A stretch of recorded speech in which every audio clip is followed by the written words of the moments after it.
దేవుడు లేకుండా మనం ఏమి చేయలేం. ఆయన ఉంటే మనం ఉన్నాం, ఆయన లేకపోతే మనం ఉండం.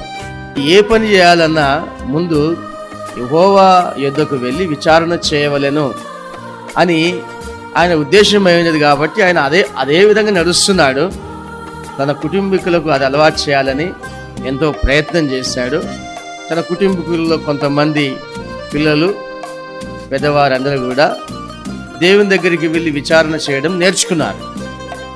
ఆ తర్వాత రాజ్యంలో ఉన్న ప్రజలు కూడా రాజుని బట్టి, రాజు ఏ విధంగా అయితే చేస్తున్నాడో ప్రజలు కూడా అదే విధంగా చేస్తూ వచ్చారు.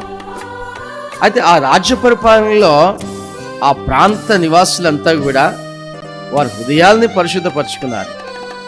దేవుని యొక్క మాటలకు సంపూర్ణమైన విధేయత కలిగి జీవించడం ప్రారంభించారు. అందువల్ల జయములు తప్ప అపజయాలు లేనే లేవు.